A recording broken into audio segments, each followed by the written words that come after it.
Welcome to the LowCarbMD podcast. No one is beyond help. No one is beyond hope. As we have always said, we are bringing you medical information and cutting-edge science, but none of this is medical advice. Please seek out input from your own doctor.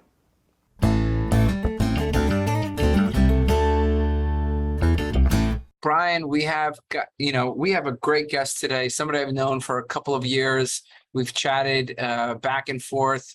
We have Brandy Wiltermuth here today from 3 Health, from the For Fat Sakes podcast. She has an awesome workbook that she sent me. It looks great. You know, this workbook on kind of walking you through your goals and your weight loss goals. I am just so excited to have Brandy on here today, Brian, and I know this is going to be fun. Yeah, thanks for joining us. This is all good stuff. We're going to talk Thanks about for having me. real life stuff. So thanks for joining us. Well, tell people your story who don't know you. Okay. A little background. Yeah, okay. So I'm a nurse practitioner, and I've been working in metabolic health and weight management for about 16 years. I got to that point because I was working in oncology as a nurse practitioner, and I hated it so much. I didn't realize how much it was affecting me in my everyday life, watching people walk in seemingly healthy and then just deteriorate and die. And so I thought to myself, there's got to be something else in medicine that I can do that's makes me feel really good every day. And I had thought about somehow preventing these problems that people have with and getting cancer. So I answered an ad on, I don't know, I think it was Monster back then, in 2006. And I met with weight management Dr. Ed Hendricks in Sacramento, California. At the time I was living in Monterey, California, and had an interview with him, and he's like, yeah, it's great. You get to see people change their lives and improve their health, and they're selecting to come here. They're choosing to do something about their health, so they're already motivated. And I said, yeah, I want to get into that. And so I did that part-time, and I still worked in the hospital as a nurse in med surg float.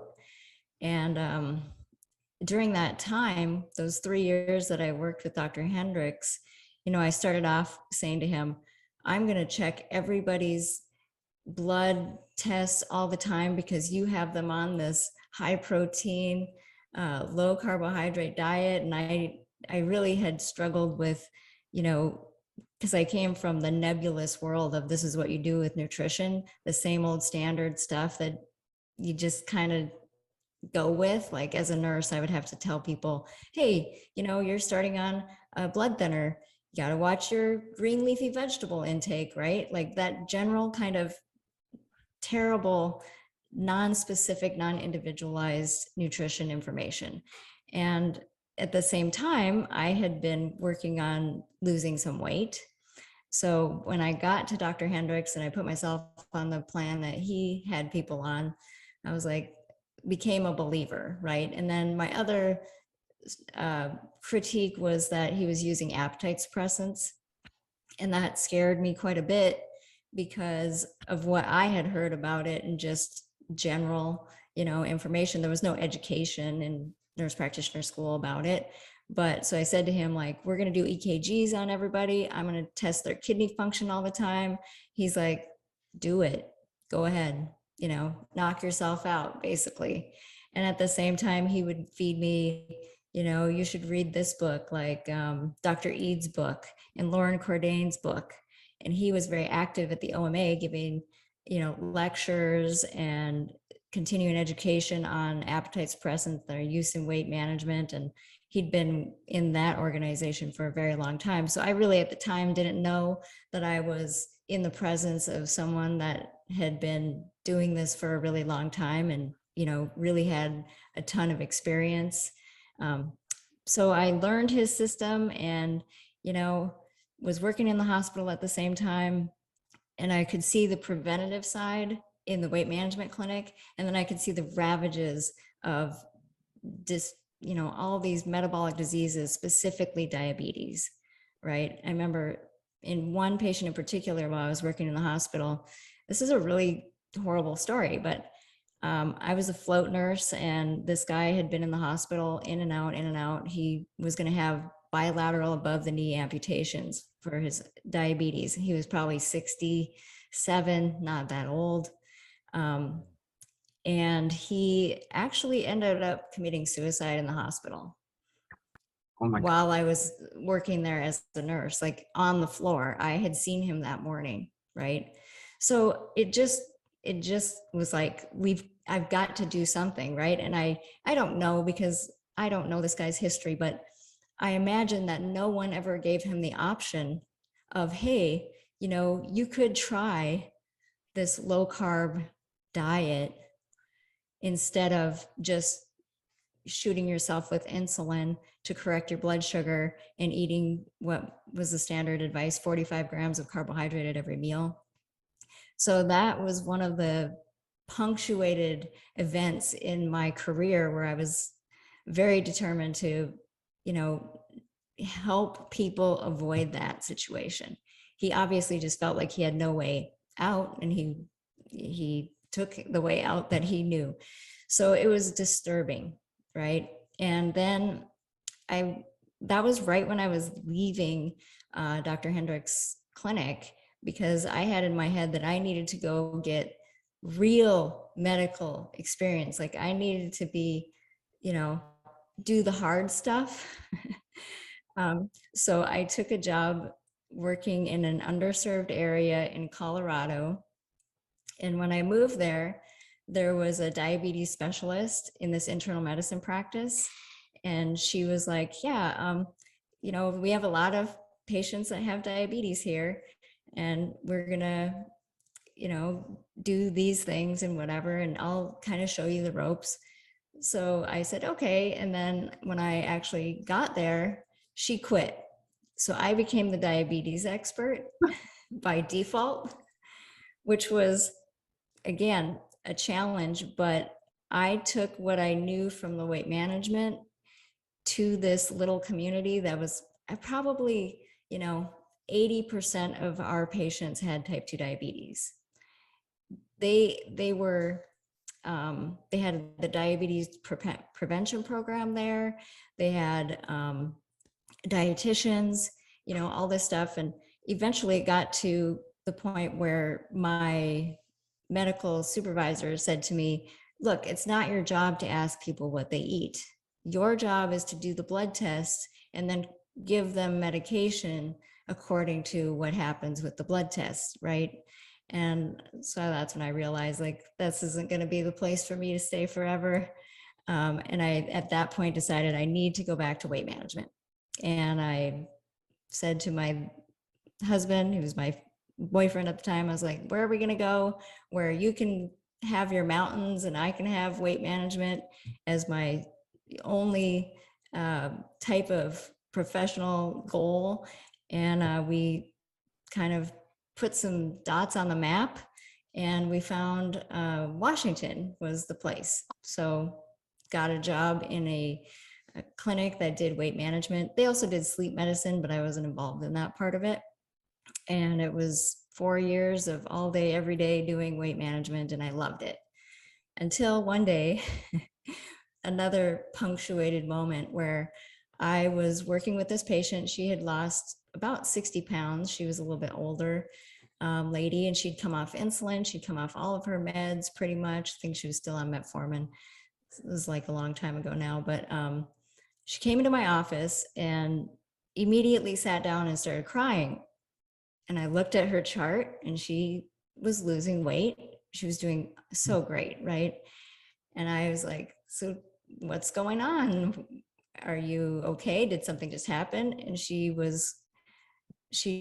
told me the story about how she went to her granddaughter's birthday party and she couldn't eat the cake, right? And so I'm sitting here, I have a 15-minute visit with her, and she's in tears, and I'm really like, well, this is not my forte. But it dawned on me at that moment that I can be the best at helping people with the knowledge and the educational side and dealing with the physical aspects of how to lose weight.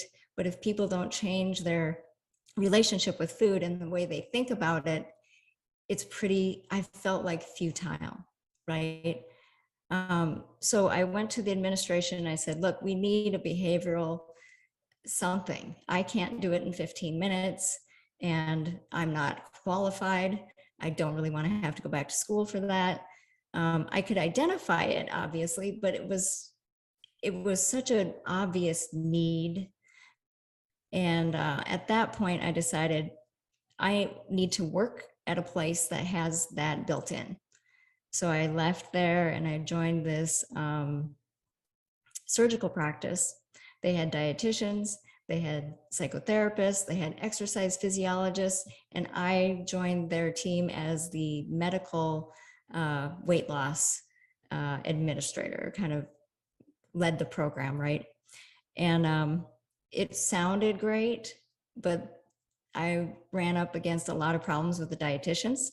So I would tell them, hey, this is what your protein goals should look like. And, you know, you have to restrict your carbs, you're diabetic or pre-diabetic or whatever. And then they would go to the dietitian and they would tell them something different. So we clashed there, and it just kind of fell apart. And when it fell apart, me and a couple of the psychotherapists decided that we were going to go do our own thing. And we're going to create a way to take care of people in a holistic manner, you know. And then we were like, well, what are we going to call ourselves? And like, well, it's really, we need to take care of their mind, body, and spirit, right? For them to be successful long-term and have meaningful lifestyle change, and, you know, be healthy at the same time. Because we all know you can lose a lot of weight in unhealthy ways. And I'm not going to do that. I don't want to be a part of that. And I want to be part of sustainable weight loss. And so I was, you know, really pleased that we found a way to structure our clinic around that principle of treating the whole person. And so we started 3 Health 4.5 years ago. And that's actually when we started writing the workbook, believe it or not. And it took that long to get it put together. So yeah, that's kind of my story. And along the way, you know, doing podcasts, it's a longer form to be able to let our patients hear more of why we think the way we do, and make it kind of fun and a way for them to be a part of the community with us and all that stuff. And so we're still building, we're working on all that stuff. Recently, it's become really obvious to me that probably a direct primary care, you know, is going to have to be a part of what we do, because it is a nightmare out there for people, and it's scary. I think healthcare is in crisis. I've never worked in any other industry. Since the age of 15, I worked in a nursing home, you know, then worked in the hospitals and then clinics and all this stuff. I've never had any other type of career. It's always been in medicine. And it's always been hard, but it's gotten so much worse. And I'm worried for people, you know, I'm concerned.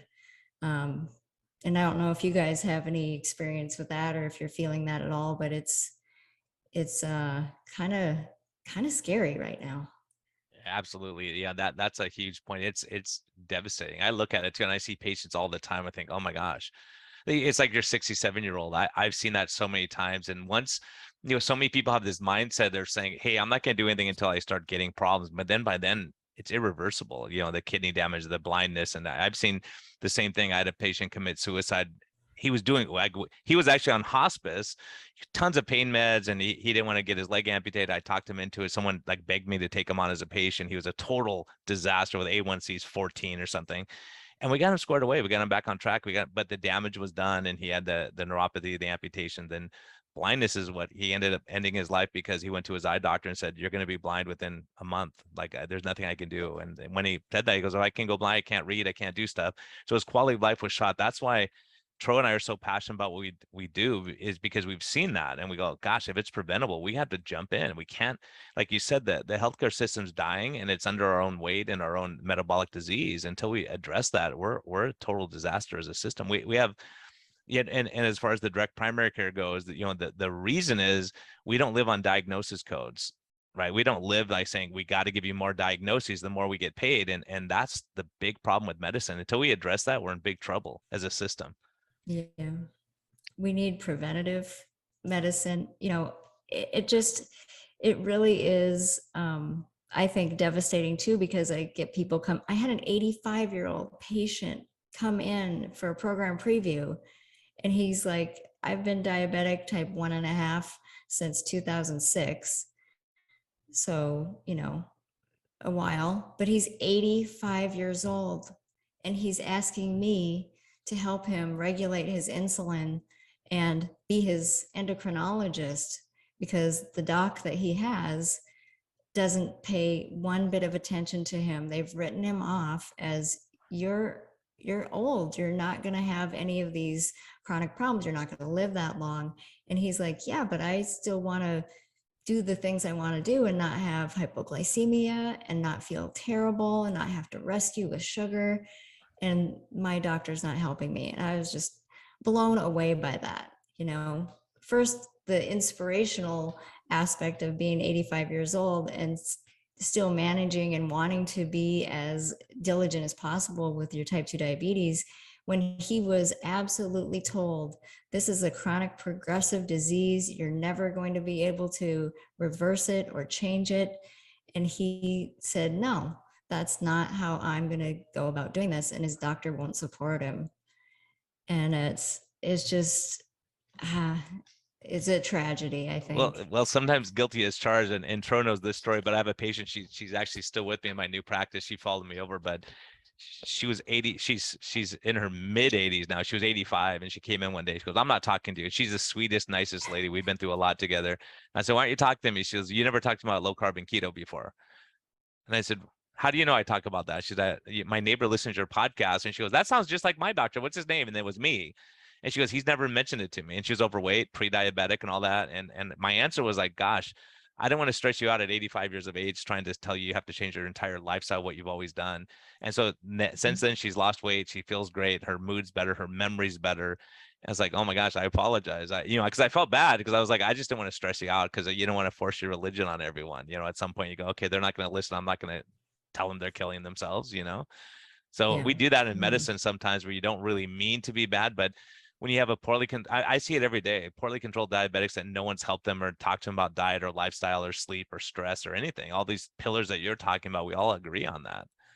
Tro, we're going to let you talk a little bit, man. I know you're chomping at the bit. No, look, I'll tell you, you hit a key point here. You said, you had a patient who was critically ill, really didn't have faith in their network of doctors, whether they had or didn't had. They couldn't reach out to them. They couldn't get an appointment. And then they're turning to you, right? And then they're turning to you. And one of the things that struck me is, when you're doing what you're doing, which I know what you're doing. We've talked about this. I mean, your first visit is an hour plus, if I'm not mistaken, right? Your follow-up visits are half hour plus, right? And when that happens, right, what happens? You know more about them than most of their other doctors. It's not that you necessarily have more expertise. You just know them more than their other doctors. So you see, the potential issues, and you have the time to spend with them, where maybe, previously somebody thought that they couldn't do it, or it wasn't worth talking to them, or, but now you can see that it is maybe, hey, wait a second, maybe there is somebody there who wants to make a change, or maybe there's something that some other doctor is missing. So, it's a completely different way of practicing. And I think all three of us, we may have our own styles, and we may have our own, ways of doing things. But one thing we do is we give everybody time, and I think ultimately that's what translates into better care. It's not, I know Brian's, a lot more experienced than I am. Surely you're more experienced than I am, She's more experienced than both of us for 16 years, man. I'm a rookie to this stuff compared to Yeah. you, right, So, Brandy? but yet, if you look at the common characteristic here, it's, we're willing to give people time, and I think, that's really what people deserve and what it takes to do good medicine. Yeah, that patient may not be ready, Brian, right? Like they may not, maybe you don't know if they're ready to hear that message, but without time, how would you even know that? Well, without giving the option, at least. Like, so many times I hear it all the time. They go, it's too restrictive. Like, have you tried it with that person? If they're going to get their leg amputated, how restricted is that? Like, what do we Right. do? And at some point, and Brandy, the other thing I love that you brought up was the psychological aspect, because we get through all the facts and all the data and how it works and all that. But if you're not ready, we got to get the mental part of it right. With quitting smoking or whatever lifestyle thing we're trying to do, is we have a lot to accomplish. And sometimes we need psychotherapy. We need people to help us understand that relationship, because you can know, it's just like being afraid of spiders. We know it's not going to kill us, but we're still afraid of it when we see it. You know what I mean? Like certain things, like there's fears, there's attachments and emotional stuff. There's so much more than just saying, okay, here's your diet, go do it. Good luck. We'll see you in a year. Yeah. Can I ask, Right. I mean, it's, Brandy, can I ask you a quick go question? ahead. Out of the amount of people coming to you for weight management, how many would you say need a nutritional program versus needing behavioral and psychological support? How many do you think need a, nutrition program? How many need behavioral? And I know you combine the two, so it's going to be hard to, tear them apart. But would you say people need to be told what to eat, or they need help with behavior and making behavior change possible?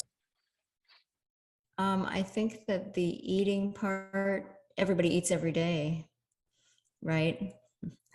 But they don't know how to take care of themselves.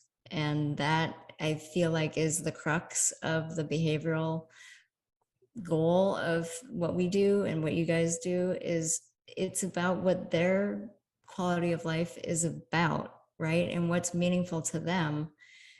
The nutrition can come later if it's not dialed in, or they need to have more precise recommendations, right?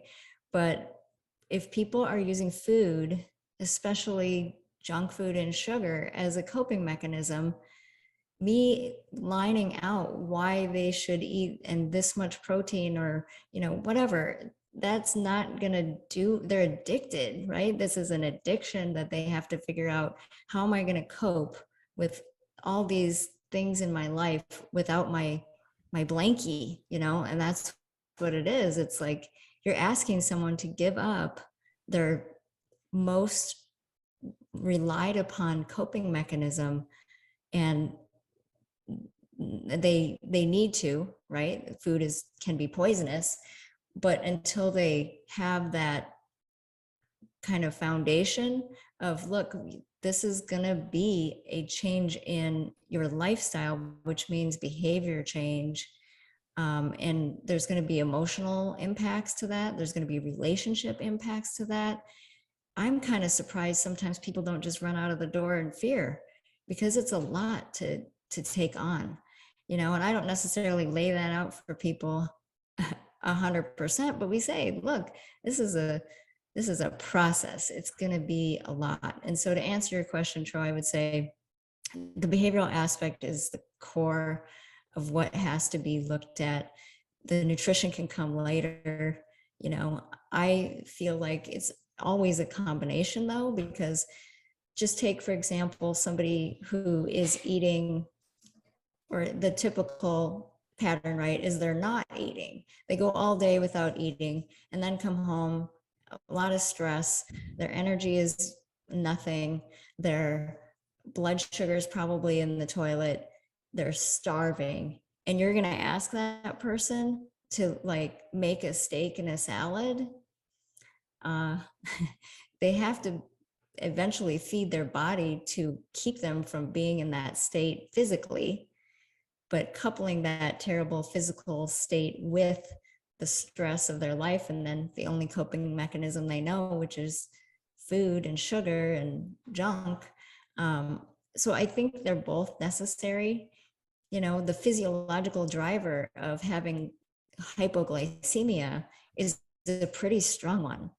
You can mentally and intellectually know, hey, this isn't the best thing for me to eat. But when you're in that state, it's pretty hard to overcome that, right? So I think they go hand in hand, but I would have to say I'm going to put my money on the behavioral every time, because it is foundational. It has to be there, I think, for people to not just lose weight, but to sustain it long term and to be healthier in the long run, right? Not miserable. How many people are miserable trying to lose weight and they're just white knuckling it and hanging on by a thread, and they don't get support anywhere except for maybe in your clinic, you know? So it's the building the community. You're not on an island. There's people doing this all over.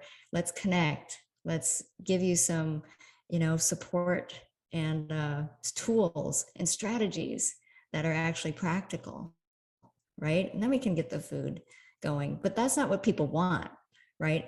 They come in and say, tell me what to do. Tell me what to eat. I'll do it.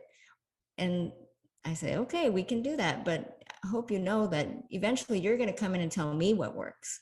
I'm going to show you these tools. I'm going to show you how to use them.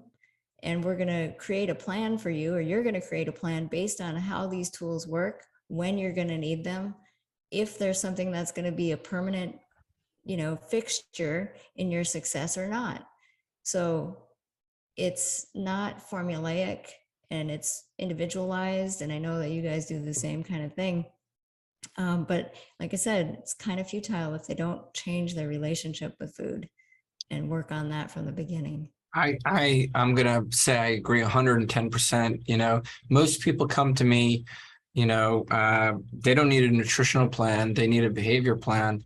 Not everybody, you know, not everybody. Some people need help, and sometimes they go hand in hand, you know, because the industry has said that you have to eat steel cut oats and bananas for breakfast and whole grain toast for lunch. And, you know, there's a Nutri-Score out now that basically says Lucky Charms is better than eggs. I mean, it's so there's like a lot of nonsense to Noise.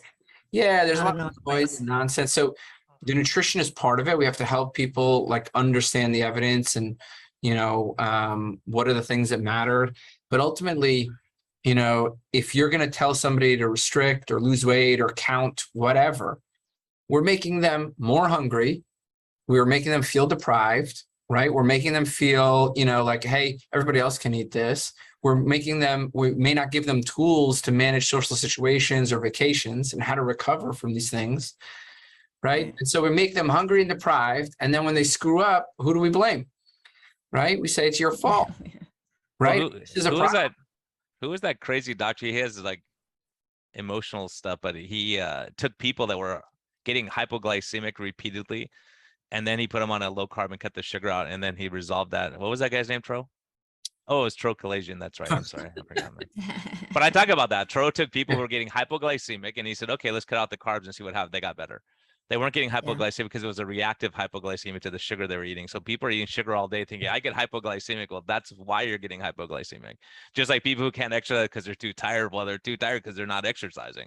So you start looking at that problem and you say, how do we fix those problems, right? And Tro has attacked all these hard issues. Like, let's look at cholesterol. Is it a factor or not? If it is, then we address it. If it's not, then we don't. And then I think there's so much that we have to, you both said it is it can't be cookie cutter, because some people, if you tell them you can never have pasta again, they lose their mind and say, forget it, I'm not doing it. This is life's not worth living if I can't have my pasta. I'm Italian, right? So I think different things, you say, okay, can you give up soda? What will make your life worth living? And over time, they realize for themselves, like, yeah, I really don't need to eat that all the time. Yeah, once they feel good, right? Once they start to feel better, right? They understand that this food is, is really causing a lot of their disease. And once you put it together that, the food is addictive by its own very merits, right? That sugar is addictive, these processed fats are highly addictive, and that, people are literally, there's like companies that literally have teams of people trying to get you to eat more, right? You're up against them. Just realize it's like David and Goliath. So I don't like making people feel like a victim, but sometimes we have to really say, like, you're up against the world. You're up against the world. So what do you think? So you think you're in the behavior camp. Brian, you're in the behavior camp? Well, I'm in both camps, right? To a degree. I think it's the same thing you argue, calories in, calories out versus metabolic disease. Well, they all play a factor. And you have to look at reality. And that's why I look at it as like, okay, what works for that patient? Some people are metabolically very healthy. If their insulin's normal, they're 400 pounds, it's a calorie issue. Yeah, they have a good relationship to food. They don't need to they're not eating because, they're, managing their stress. They're not eating because they feel depressed. They're good metabolic health. They don't have reactive hypoglycemia. They need a different message. I agree 100%. Because if you have someone like what we see, low carb people, they're not sitting there hungry all the time. So I give them an appetite suppressant. Appetite's not their problem. It's not because you're hungry you're eating. It's because you're stressed, depressed, anxious. So if you get your anxiety, and so Toro, this is what I'm proud of our podcast, because it ages well. Maybe I didn't age well, but the podcast ages well, right? Because when you start looking at least, I do have some hair. I got to go get a haircut. My hair is gone, but you still have hair.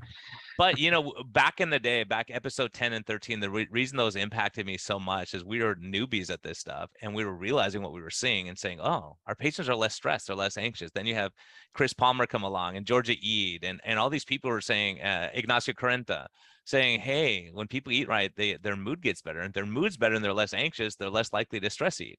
So it goes both ways, because physiologically, for sure, hypoglycemia plays a role, stress plays a role, not sleeping plays a role, all these things, but they both work. Because if you're stressed all the time and I tell you, okay, don't eat, but you're stressed and you're a stress eater, like it's very difficult. So if we get the stress better, guess what? They don't stress eat as much. And if people are on Xanax or anxiety medicines and their anxiety goes away, they go, yeah, I haven't taken a Xanax in months.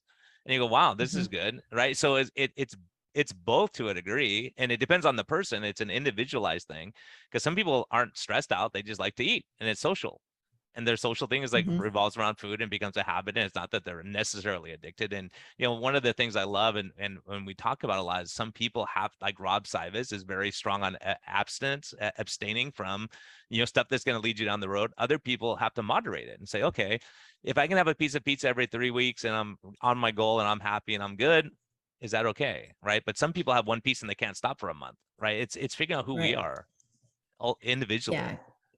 Some people can't have a little bit of heroin. Yeah, exactly. Right.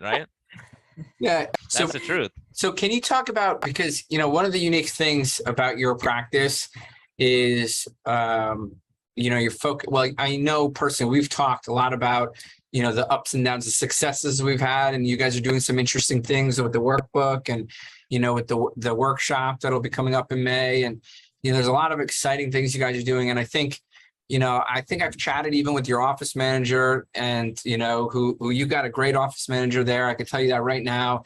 And, but, the psychological support, behavioral health, I mean, it's just integrated, right? You work hand in hand, right? And who's your partner there that because I know it's a team. You have a team. Mm-hmm.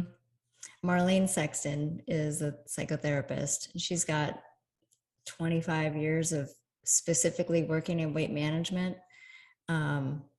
in doing psychotherapy around these issues. So she is a rock. I mean, not only do we all personally kind of lean on her a little bit, because we're new in this business. I'm not a business person, we just kind of put our heads down and go to work, and we do everything twice, because the first time we don't do it right, but we learn something and move on. But without that focus or that pillar, I think it's pretty easy to look at, we need more patients, we need to get more volume, and, that kind of thing. And when that thought starts to kind of creep up from the business perspective, I just go, yeah, we could do that, but it's not going to help. It's not going to work. And then where are we going to be? We have to invest the time and our expertise in making people successful for us to be successful. And that is a core value that we, sometimes we get a little bit stray, but we come back to it and we go, no, we're doing the right thing here. And people stick with us. I have a patient that I met 8 years ago. She has followed me from 2 different practices to 3 Health, and she's lost 70 pounds 3 times. You know, she's a warrior, but she feels safe here and she's never going to leave us, you know? And it's not like I want her dependent on me, but it's like you might have to come back in for a tune-up every now and again. Well, here's the Right? reality. Can we just say the reality is, who will that person turn to? Because I know the level of care that we all provide here. And I don't mean this to disparage, but most people now, they're owned by venture capital. They're owned by a hospital system. They're owned by an insurance company. Insurance company is now the biggest employer of doctors. And I don't want to say they don't care, but if it's your name on that airplane and you're the pilot, you're going to be, it's going to be different than if Delta, you know, is employing a pilot, right? It's going to be different. And that they're trying to make us into airplane pilots, right? They're trying, and I couldn't do it. you know, and here's the I thing, couldn't here's do the it. reality. What you're saying now, people want it. That person will never leave you. Right. Right? And they're happy, and you're happy to do this amazing service, right? Because can I ask you a question? Is there somebody else like you in your community? Honestly. You know, so I'm a founder of an organization called the Washington Obesity Society, and there are 5 of us as founders. They're MDs and NPs. We pretty much all have our own practices, and we all do weight management. And so I do have colleagues that are in my boat. Some take insurance or do kind of a blended model where they bill insurance for visits, but then they have a program. But the majority of us don't take insurance, and we formed this group so we could be better advocates for not just our patients, but for providers in our community, to give them a little bit of, look, this is how we need to address obesity in the primary care setting. And if you don't have time or interest, refer. We will be able to help them. And some people take insurance and some people don't. So I do feel really lucky that way. It feels like I'm on an island sometimes, and no one does what we do in terms of incorporating the behavioral aspect Yeah, I was into gonna say, it mandatorily. I don't know many practices that have that sort of team approach. You know, and if they're there, they're kind of like, you know, just a token psychologist, right? They're not so. Or a health coach, I mean, and let's be honest, health coaches can be very valuable. Our patients I have maybe a few people who are younger who came in and said, I've never tried to lose weight before. I just like your approach, evidence-based. I think that I want to do it right. I want to get my head around this too, and do it right the first time. Like a few, almost all of our patients are the warriors, right? They have had sleeve gastrectomies. They've had Roux-en-Y gastric bypass. They have lap bands in. They have struggled, and they know way more than I do about their whole weight loss process and their relationship with food. But they choose to come here. We get the hard ones, right? We get the people who are finally like, enough. I got to do this the right way. And I don't want to just lose weight and be unhealthy. I want to do it. I want to have a good quality of life at the same time. I want to enjoy what I'm eating. I want to get my head around it and do it the right way. So, there's different levels of, I think, where people are in their weight management journey. But we get the people who are, I don't want to say desperate, but literally say, I have done everything else. Well, and I've tried everything else. And that's what Tro and I are saying. We're cheating the system because we're selecting for those patients. I have patients that I look at, like yesterday, I wanted to jump through my skin. I was so excited about this new patient. Guess what his story is? Obese his whole life. He doing Dr. Finney's program a while ago, a liquid diet thing with a ketogenic, he lost a bunch of weight. He's maintained most of it, but he's gained back slowly over time. During the winter, he loses weight. During the summer, he gains a lot of weight. And during the summer, he goes on long distance bike rides, 200 miles at a time, 100 miles. But guess what? He carb loads like crazy for those. I'm like, oh, all we have to do is put a CGM on you and see that you don't need the sugar. We put it on, and he's riding his bike now and saying, oh my gosh, my sugars are going up when I'm riding my bike. Why am I carb loading that? When your sugar's 200, why do you need to carb load on top of that? I go, if you want to be overweight, that's how you do. If you want to tap into your energy stores, let's do something different. So it's fun because I know what's going to happen with this guy. He's going to be, he's already doing the exercise. He's already got his mindset. He can do it in the winter when he's not, but he's of that mindset. Oh, you have to carb load if you're going on a bike ride. You have to like drink Gatorade and do all this crazy stuff. So it's fun to see people like that. They're motivated. They just need to say, oh, let's look at the tools that we need. How do we adjust it so you're not going to bonk on your ride? Just like a lot of people are so afraid they're going to get hypoglycemic if they fast. Go put a CGM on and see what happens. And Tro and I, at least I have, doctors have threatened saying you should lose your license for giving a CGM to a non-diabetic. I'm like, well, that's the point. We don't want them to become diabetic. They're on the road. So if we can prevent it and people look and go, oh my gosh, when I eat certain things, my sugars are crazy. Or not all sugar spikes are bad too. If you're exercising, they go up, great. You're burning that extra energy off. We're just singing in transit, no big deal. So it's just that education. Once people get that, they do great. They don't have to have it forever, maybe for 2 weeks, and they get it and they go, oh, okay, now I understand. And accountability, like you said, your lady who clearly she lost all that weight, but then she goes off trail or loses contact or whatever, gains it back, and then we have to bring it back down again. And but some people say, you know what, I'm going to do this. As a matter of fact, just yesterday I had a patient, and she was having high LDL cholesterol. It was 240. And I go, oh, that's an easy fix. Let's just have you eat carbs over the weekend, see what happens. She dropped it like 60 or 80 points over the weekend in 3 days. Mm-hmm. And she goes, okay, now I know it's not genetically something wrong with me. But I said, well, when you're going to see your doctor again, then you could just eat carbs over the weekend. They'll be happy when they see your LDLs better. And she goes, you're my doctor now, right? I'm tired of hearing it. So, things like that. And those people appreciate it because they understand that we're preventing disease, we're preventing problems down the road by spending time now and fixing it. Yeah, I have a guy like that. So I saw this guy and he was only 24% body fat, which I don't even look at BMI anymore, so I can't correlate. But he's just like, I just don't feel good. I have clothes I want to fit into and all this stuff. And we do a big lab panel on people and look for insulin resistance and whatever. And his LDL was 70. And he was on medication, and he was almost pre-diabetic, almost. And then he tells me, I've gone to get, this thing called LifeScan where they do the carotid artery, all this stuff.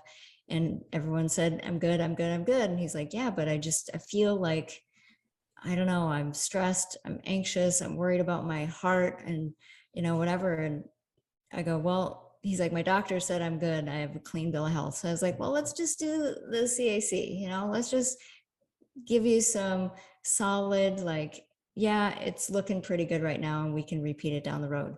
So he agrees to that. He was the first person I ordered a CAC on a couple years ago.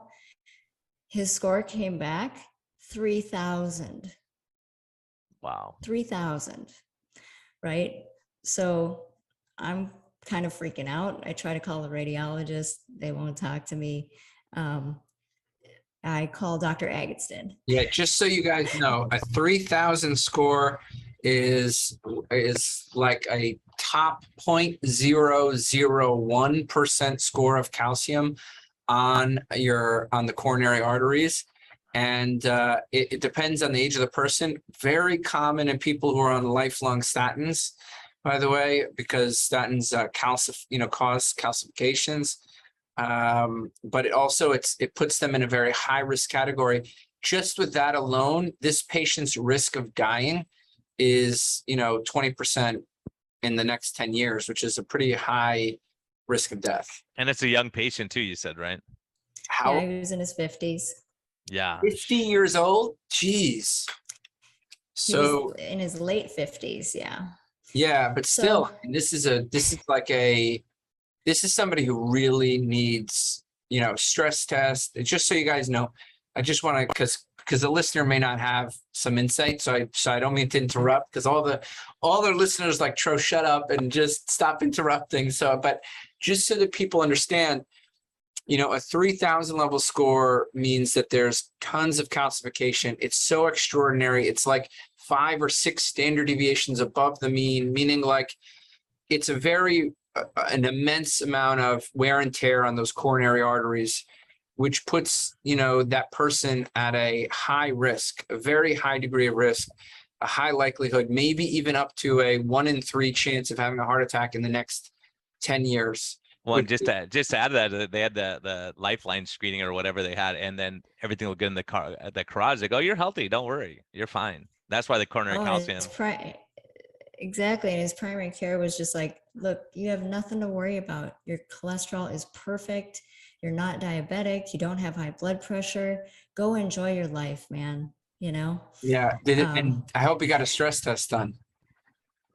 He did. Yeah, I yeah, referred him to, yeah. yeah, I referred him to a cardiologist.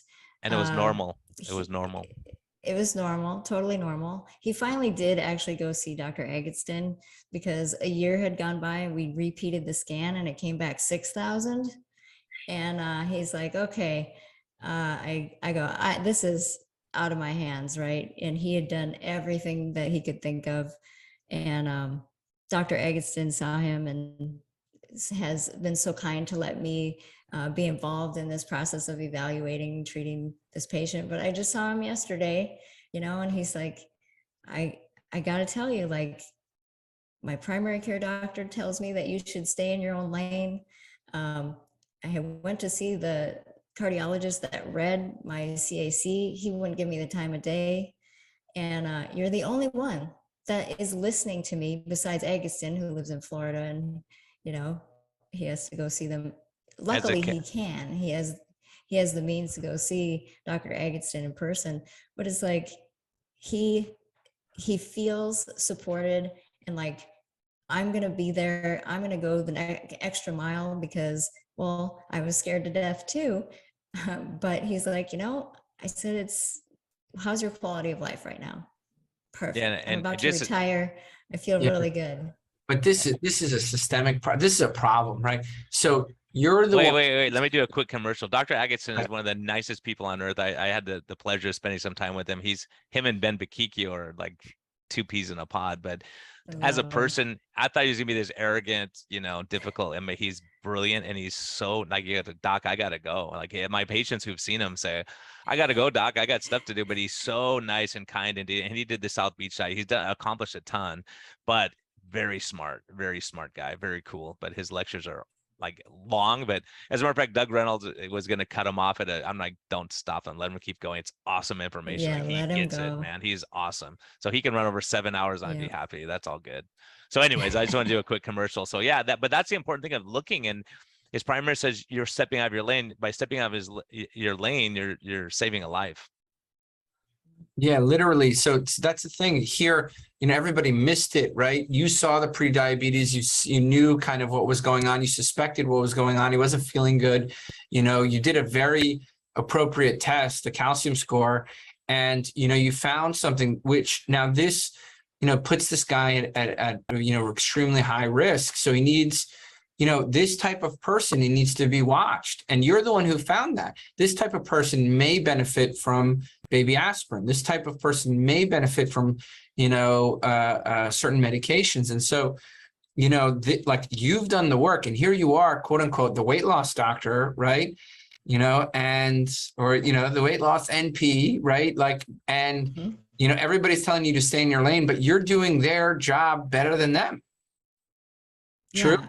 You know? So I said, yeah. And so the cardiologist that I sent him to was like, I specialize in coronary artery calcium scanning, you know, and I referred him over there. He had a good visit with him. He liked the nutrition plan that I put him on. By the way, this guy lost 40 pounds before he got to Agatston. So Dr. Agatston was like, who is this Brandy person? I think I want to hire her, have her come down here to Florida. And I was like, thanks, doc. That's very flattering, but I kind of got my own thing going on right now. But anyway, the cardiologist that I referred him to was literally next door to us in our other practice, our other location. So I went to go have a little meeting with him, and he's like, well, you know, you probably don't want to do coronary artery calcium scans on everybody because, you know, you might find like a nodule or something. And I'm like, so what's the big deal? You follow be a good thing, you Yeah. know. It's so crazy. I mean, he's right in the sense that once you have the high score, not a lot of utility to repeat it or do the CCT. You know, I mean, this guy needs stress tests every year, and kudos to you for getting this. But you're right, our colleagues don't. Steve Neeson, when I asked him, why aren't we doing more CACs? He said, well, they cost $800. I'm like, no, they don't. That's $100 here in San Diego. I get it for Yeah, $100. 50, 100, 150 max, right? He goes, well, just give people statins. Like that was the response. Yeah, and I use it a lot of times when we're debating that. Say, let's look at your coronary calcium and see what it looks like, because at least we'll have a baseline and we could at least follow it down the road, see if you're progressing or not. But like you were saying, I was thinking the same thing. I had a guy, he's in his mid 60s and vegan for 25 years, right? And coronary calcium 2600 with normal insulin, normal A1C, normal everything. So cardiology, negative workup, everything's fine. But you go, okay, we see it. Now we have something either to follow and look at lifestyle, stress level. I think stress was a big factor for him. So you start looking at the effects of all these things and say, okay, let's manage the patients, because sometimes we're surprised. I recommended he didn't get the coronary calcium initially. And then I go, well, you have if you want it, I'll get it. It's $100. Okay, I'll do it. And he did. And that's what we found. So sometimes you're surprised. That was the first time that surprised me, but it happens. I would love to talk to you guys all day just about that, because like, for example, I have a 68-year-old female who, when she came to me, weighed 313 pounds, and she's lost 50. She was pre-diabetic, very high cholesterol. She has arthritis. She has asthma. She has, the list just goes on and on. Her med list is reads like a Bible, and she had a 0 score. And after that, her primary care kept hounding her. You got to go on statins. Your cholesterol is too high. And I told her, bring your scan with you. And this is how you know if this is going to be a good doctor. They look at your 0 score and then say, yeah, you don't need a statin. Then you got to keep her, right? Because they know about what this means. And we're going to repeat it and keep an eye on things. But in the meantime, she's lost 60 pounds. She's no longer pre-diabetic. Cholesterol is getting a little bit better. It's just, I don't know. I feel like what I do is not magic. I feel like it's just taking good care of people. No. But See, when you hear what... No, I'm sorry, Brent. It is magic, because how many, like Brian, if you had to estimate how many doctors are practicing like Brandy right now, if you had to give a percentage, spending time with their patients, going above and beyond, calling up specialists in different parts of the country, how many people are doing that kind of medicine? Less than 5%. So that's being generous to the system. So it's not that they can't do it. I believe they have the capacity. Right? You don't have the capacity, because you're seeing 50 patients a day. People are bragging about how many patients they see a day because it's efficiency, not care. That's the problem. Yeah. That's what people go, why do we got to pay you? It's like, okay, go to your other doctor. See how long it takes to get a call back when you're sick. See how long it takes you to get in. It's like what's happening in medicine right now. I'm telling you, as we all know, do a neurology referral. I have to pick up the phone and go, please, this guy's got new stuff going on. They go, 3 months in San Diego, at least 3 months. Like you're either dead or you got better by then, probably. It's ridiculous. It's crazy. It's insane what people are going through. So, but this is the thing, right? She thinks so. Brandy, this is exception. That's the truth. It's truly exceptional, and because our profession is, in my opinion, lost. I think my profession is. Brian, do you agree? Yeah, I agree. And I think, and I just saw it today. People like, well, doctors are mad because they're calling everyone a provider now. And I get it. In the system, they're saying there's no difference between a nurse practitioner and an MD. But I'm saying, look, in Brandy's case, she's doing better care than all the MDs who are going to be arrogant about nurse practitioners, right? So you start realizing, like, I want someone who's going to care for me. Like my patients, like I have a great nurse practitioner too, and they love her. And they're like, she cares about me. She talks to me. She spends time with me. You can go to other organizations and the doctor's got 6 minutes. I don't care how smart you are. You cannot provide good care in 6 minutes. Ain't going to happen. And what a waste, right? Like, think of all the knowledge and experience and education they could give. And they're stuck in this system, which I can feel their pain. But there are also people who are trained in that system and don't know any better and will honestly, quote unquote, thrive in it. But I'm not one of them. And I think it's soul crushing for a lot of people. It's soul crushing because, like you said, if we go in there to help people and you realize it's a sinking ship and you're just keeping the ship afloat, you're bailing out some water, but it's still going to sink, and you know it is, in a bad way. So you start realizing, as a matter of fact, like the thing I was thinking about the whole time, I have a resident working with me for my old residency program, and so I said, yeah, you should try a CGM. So he goes, oh, they're giving a lecture. Anyways, at the hospital, they have CGMs they're using in the hospital now, continuous glucose monitors. But he says, yeah, we use that to determine how much insulin we're giving the patient. So I was like, well, shouldn't he look at it and see, like, maybe you could change the diet or change other? And now that he's been with me, he's starting to see, oh my gosh, like these people are coming off meds and they're getting healthy and their blood pressure is getting better and they're happier. And so when you see it, you think, he says, I've never once in all my training seen a doctor order an insulin. And I can tell you, I went, 16 years without ordering an insulin on anyone until Jason Fung comes along and all these, Ira Cummins had a huge impact. I mean, there's a lot of people when you go, oh, let's look at the data. Let me go back and look at my patients who've had bypass surgeries and stents, and all of them had a high insulin, every single one, without exception. Not all of them had a high LDL cholesterol. So are we looking at the wrong markers? Yes. Yeah. My dream would be that if all you really smart people would put together a really comprehensive risk assessment tool. Because, we have MESA, we have Framingham, all those, and then the American College of Cardiology. And I'm just, they're looking at the wrong things, I think. Now, I'm not the one to say what needs to be weighted more importantly than the other. But I think that needs to be done so that we can get a more global risk picture for people. And it probably should include the CAC or CTA, and a lot of them don't even do that.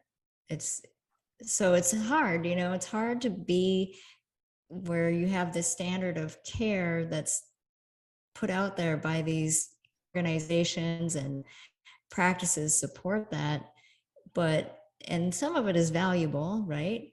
But on the other hand, you're like, this guy with the LDL of 70, now it's 40, it was down to 32.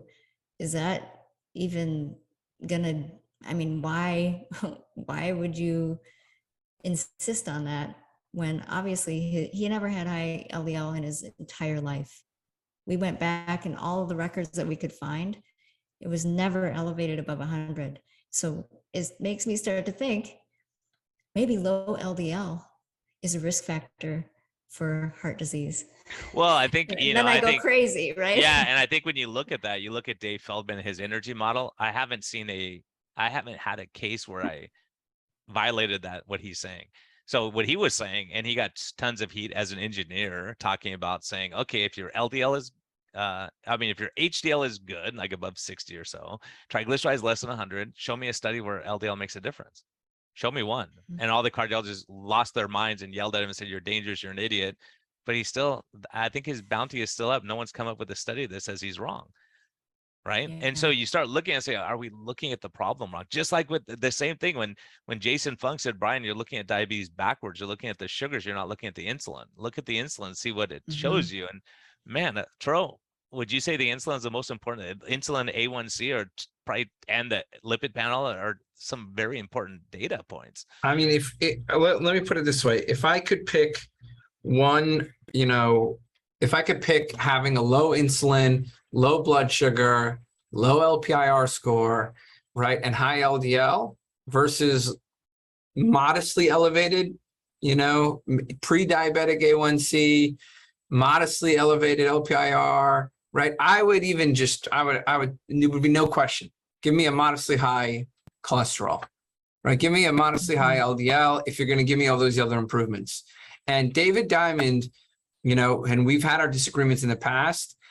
He worked with Ben Bickman and Paul Mason. I don't know if you read the paper, two people who I really, really love and really respect. I respect them all, but they put together a scathing review of the myopic approach of LDL that our profession has had. And they outlined how a low-carb diet, literally everything it improves, and the only thing that maybe it just modestly worsens depending on the person, right? Depending on the person. So the benefits outweigh the risk. And I encourage everybody to go read that. In fact, Dave Diamond, Brian, just so you know, said he's happy to come on the podcast. So Oh Hopefully. yeah, great. I would love to have him on. Yeah, totally. Yeah, and you know who else did a good job on that? He actually Ken Berry. It's on YouTube. You can look it up. He's talking about cholesterol and looking at cardiac risk factors. He goes, here's the risk factors. This is from JAMA. Here's the data. And you look at it like, okay. And I've been using it the last couple of days just to share with my patients, because you go, okay, look, here's the risk factors. So we're worried about this little tiny sliver when this huge pie is the big problem. So yeah, I think there's so much that people are learning and looking, and and again, this is why we did the podcast, so we can learn from the best in the world and say, okay, here's what we take, here's what we don't agree with, and we don't have to agree on everything, but at some point we say what's working, and what you're doing is working, obviously, and you say, okay, the psychotherapy part of it, and really helping people, because you can't just say, here, look at page 2 and then just follow this and you'll be fine, because people have to understand why they're doing what they do. Because if you're doing stuff that's senseless, you go, once it stops working a little bit, you plateau, you go, this isn't working, I'm done, I'm gonna do the next thing, and then the next thing, and then the next thing. There's a lot of, I think, similarities between the dieter mentality and what happens to people when they're out in the world, or out in the medical world, out there, out in the wild, right? Because they will continually hear from their doctor, look, you got to have a statin. I don't care about your whatever. And then they come back and they go, my doctor said I really got to do this. It's similar to when people come here and we go, look, we've got to feed the muscle. We got to force your body to get into that fat store and use it for energy. And they go, yeah, I get it. So awesome. I can do that. Right. And then they go out in the world and they come back and they go, yeah, I think I'm going to increase my exercise and cut back on my eating a little. And I'm just like pulling my hair out. Like, remember when we talked about how that's actually going to work against you and your body? And then they go, yeah. But this is our challenge, right? Because there's so much, and it is the standard of care, and we're being contrary to that. And I think it's just really confusing for people. So when they come in repeatedly, or we get to have good, resources for them and constant reinforcement, they go, okay, I'm not going to listen to that stuff. I'm not going to let it sink in anymore. Right. But there's a lot of similarities in terms of how people think about how they have to lose weight and the traditional standard of care for a lot of these things. Diabetes and high cholesterol being two very obvious examples, right?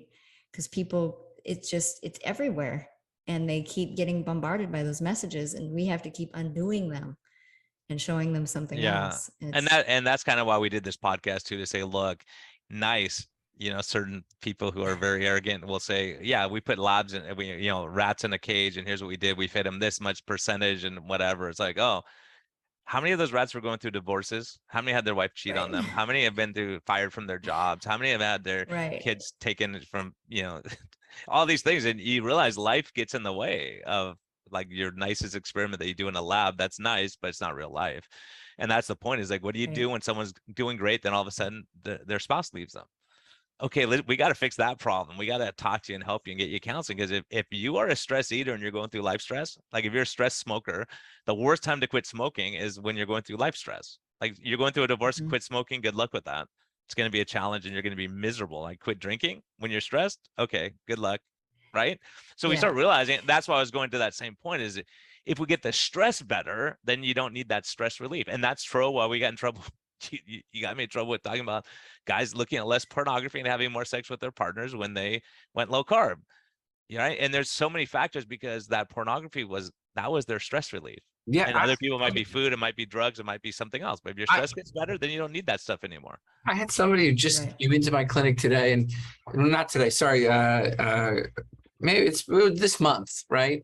And he's like, ever since I changed my diet, my libido's back. I'm more interested in my wife, I mean, just completely like an amazing, like you wouldn't hear this. I had somebody come in, hey doc, I just want to let you know, I've had a lifelong gambling issue, and, it's always been, and I can't even remember the last time I've thought about it. Like, how does that happen? Right. And maybe it's just coincidence, who knows, but we should talk about at least what we're seeing right? Well, and then we may get censored. Who knows? You know, Brian, you know, like they actually, we've been censored on Facebook. You know, Paul Thacker's interview was censored. So hopefully, Brandy, they don't censor us now. Oh, I would be honored. Yeah. Yeah. Badge of courage. It's not so bad. It's not so bad when they do that. But Yeah. So, Yeah. so Brandy, any parting words of wisdom, and where can people find you? Where can they get, you know, the workbook you guys put together, and how can people reach you? So we're at 3.health. That's the word spelled out, THREE.health, no.com. I have to say that part. FFS podcast at gmail.com if you want to hear our podcast. The Twitter and all that kind of stuff. You know, I'm pretty hands off, but I think we have accounts there, just 3Health. The book is available on Amazon. You can either Google or search my name or 3Health and it will come up. Yeah, and then we're always doing stuff. We have webinars and events every month.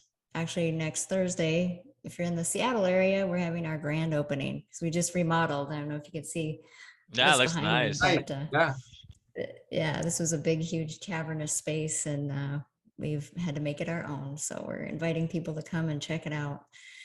But yeah, that's where we're at. Awesome. Awesome. All right, guys. Brian, it's been a pleasure. Thank you, everybody, to our supporters and our Thank you, guys. supporters. So thank you, Brandy, for coming.